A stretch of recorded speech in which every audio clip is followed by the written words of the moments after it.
Hey everybody, thanks for watching. I'm stoked because I'm back on the C10. Today, the guys from MRC Fab are here. We're gonna put steering on the front end of this truck. Hasn't had it in a long time. We're also gonna start the roll cage, which I'm super stoked about. And I figure no truck is ever finished, no car is ever finished. Why not have a shirt or a hoodie for my unfinished C10? Check it out. Right now at fsmgarage.com, you can get yours, or you can click right up here, wherever that little thing is. I don't know where that is. Also, do me a favor, smash that like and follow button. Subscribe to the channel. That way you know every time I make a new video just for you guys.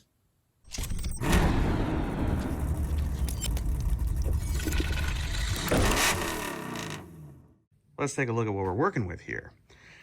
This is a Grant GT steering wheel that I got off summitracing.com for about 50 bucks.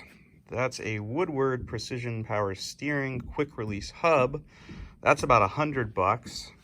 This steering column is very light. It's an aluminum collapsible steering column from same place, Woodward precision power steering. It's pretty sweet. It's light, it's easy to install, and again, it collapses. So if you ever get an accident that pushes in the front end of the car, that steering wheel isn't something you're going to be eating. The column itself is about 150 bucks. The U-joint adapter is another 60. So this is not a terribly expensive setup here. And it's going to connect to the Flaming River power rack and steering setup that I got from Jimmy Bullard at MRC Fab. If you guys remember, Jimmy and his guys, those were the ones that came in to the garage, helped me reclip the front of the truck and convert it over from airbags to hydro shocks. I haven't driven the truck yet, obviously. It has no steering or exhaust or, well, most of everything else we need to make this thing run, but we're working towards that goal right now. And today we're gonna put the steering rack, today my wife's gonna walk down the stairs. Hi, honey. Oh, sorry. That's okay. I gotta go. Whole internet's waiting for you. I'm just kidding. They're not waiting right now. I'm filming because I was trying to do an intro there. Sorry. I love you. I love you. Have a great day. You too. Where was I? So today's goal is to go from the Firewall down to the steering rack with a steering setup, and then start working on a roll cage. Yeah. In the meantime, why don't we find out how heavy this truck really is? We have the scales, we have the technology. There's no reason not to do this.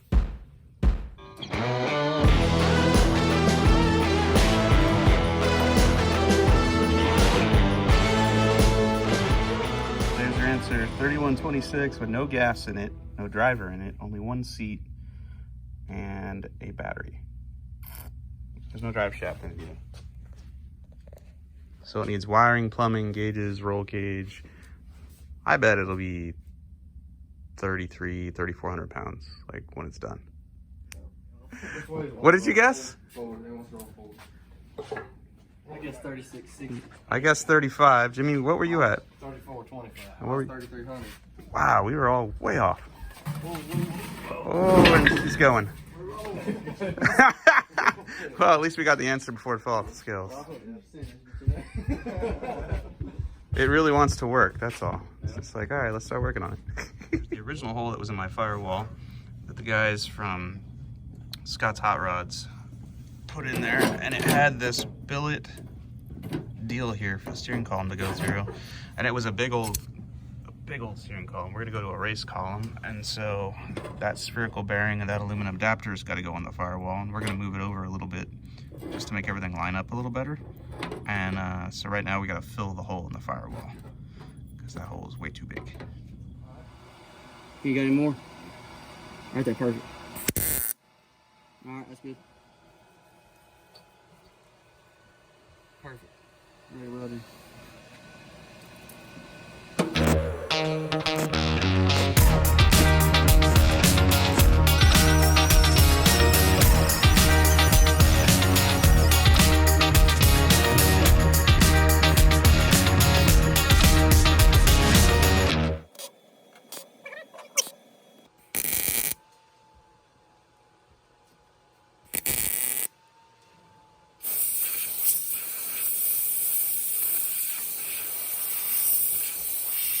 inner fenders are really slick because they just bolt in.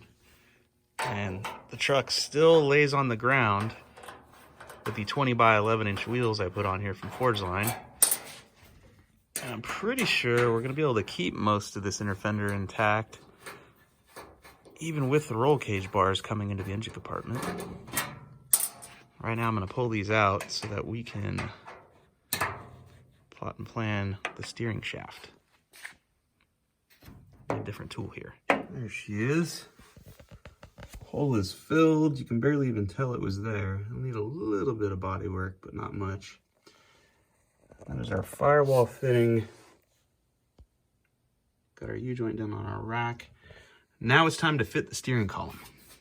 So the bottom half of the column is secured by the spherical bearing in the firewall. The top half is secured by that little bung and piece of tubing I fabricated. And this clamp right here. So all we're gonna do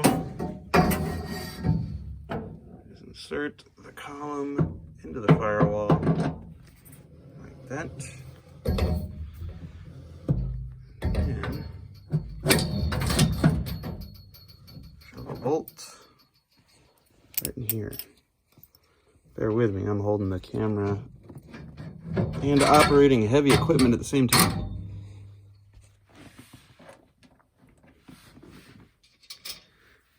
And then all you do is adjust the column where you want it, like that. You can set the height of the steering wheel because it's sitting on an angle like this. Tighten up the bolt, clamp that to the column, and this end's dialed. Now, if you pay real close attention, you'll notice the steering column is off-centered from the original hole in the dashboard. You can see that right there. And that's because these frame rails are slightly narrower than the stock ones. And in order to get a good angle for the U-joint, that's going to go at the bottom of that column so that it can cross over the frame rail, we moved the steering column to the right just a little bit. Now, when I make a dash bezel in here to cover it, I'll just shift the hole in the face of the dash bezel over, so you won't really notice the fact that this isn't centered anymore. I'm also not 100% set on this is the dash that's going to stay in this truck. At some point, somebody shaved the hole and the vents and all kinds of things here and put holes here for aftermarket AC holes and vents. And I don't know if that's what I'm going to do or not. I really like race cars and race trucks, and this thing will be pretty bare bones and racy, so I don't know what I'm going to end up doing here. But for now, all I care about is making steering happen. And right now I'm going to tighten the nut and bolt there to secure the column, and then I'll go in the engine compartment and make the steering shaft happen. If you look in here, this is a top mount Woodward brake setup with clutch slave cylinder. There's the pedals there. It's a really trick setup because you can adjust the pedal height pretty easily. You can also adjust the bias between the front and rear brakes because it has a separate cylinder for front and rear. So these are the brake master cylinders, slave cylinders, whatever you want to call them, and then that's for the clutch right there. So you can adjust this so that one has more oomph than the other. It's pretty sweet. We'll talk about that in a different video. Right now, let's make steering happen. There you go. Inside of the truck is done as far as the steering is concerned. Let's see if I can do this one-handed. The steering wheel is not the easiest thing to get on because this disconnect, unlike a lot of them out there, let me try my other hand, is designed not to have a bunch of slop in it. So it's not gonna shake and vibrate and wiggle and do all of that stuff when you're driving. But a byproduct of that is getting it on one-handed. It's not super easy. But once it's on there, yeah, secure. And the other thing I really love about this column is that it will make putting the intermediate shaft between the column and the rack super easy. It'll make it easy to remove and replace because, again, that's a collapsible column. So that's all the way out. That's all the way in. We've got plenty of room to pull this out, say about an inch or two, and give it some crush but also maintaining a good angle on the U-joint from here to there. We'll do that. Steering joint is in, and you'll notice if you look down in that hole, you don't see any splines, and that's because there's a groove in the shaft that's meant for a set screw to go down in there, and that will prevent this from slipping back off. I don't have any set screws right now, so temporarily I'll just put a bolt in it, and then put a jam nut on the bolt later until I get a set screw, but that will lock this in place and keep the joint from sliding off the shaft. Line up our tape measure there and there. We have a nice straight shot and about a 16.5-inch long shaft that we need to build right there. We'll cut that right now and then test fit it. There's a couple of different ways you can connect a column to a steering rack. One is to use hollow tubing, which is very lightweight. Here's an example of that. Another way is to use this solid rod. This is stainless steel. It's got a what's called a double D shape on it.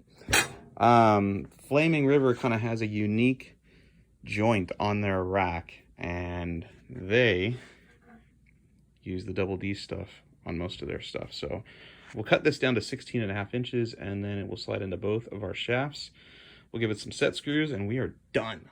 A couple of years ago, I bought this Fein Slugger cold saw for I think about $500 from tricktools.com.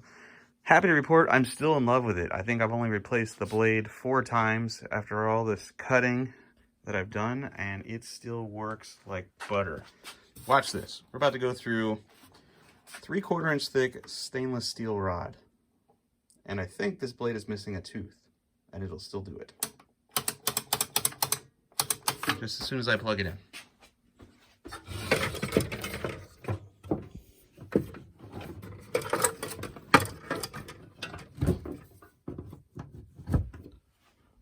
All right, let's try that again.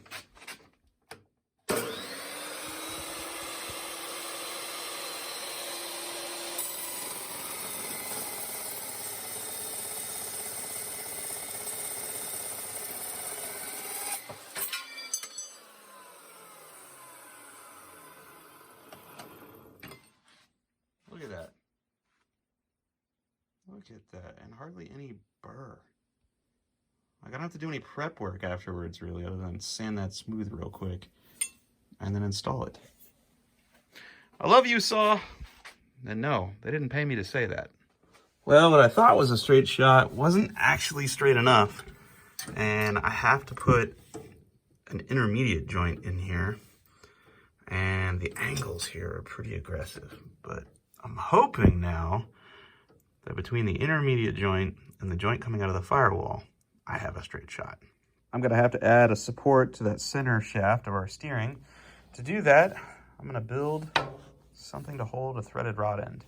This is a threaded weld bung, slides into this piece of DOM tubing. I'll TIG weld the joint there, and then the rod end will thread in here.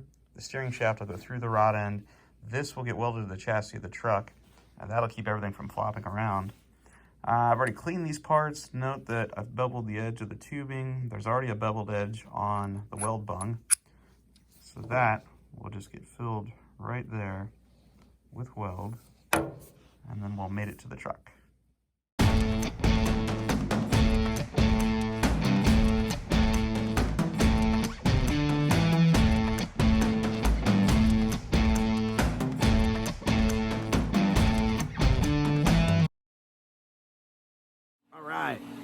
So, just welded that on my Dynasty 280DX from Miller. That was welded on 120 amps, probably only used about 90 of them. DC voltage, obviously.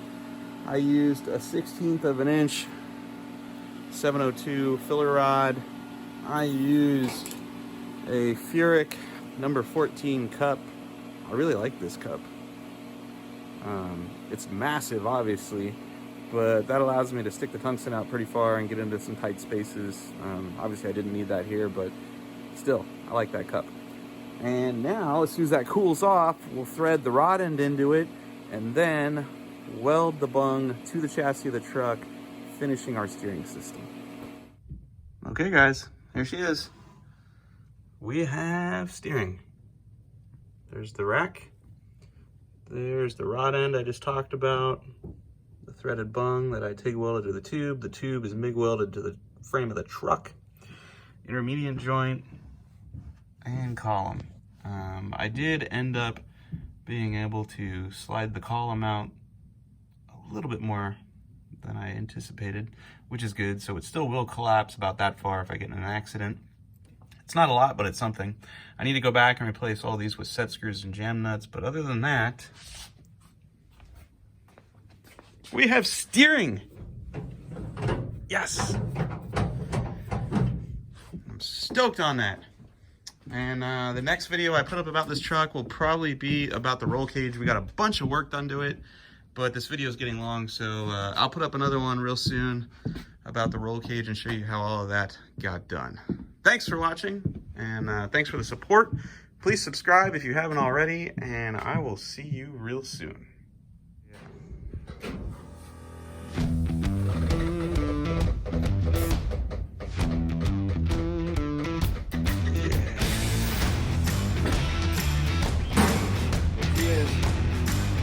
Oh, look, open the hood.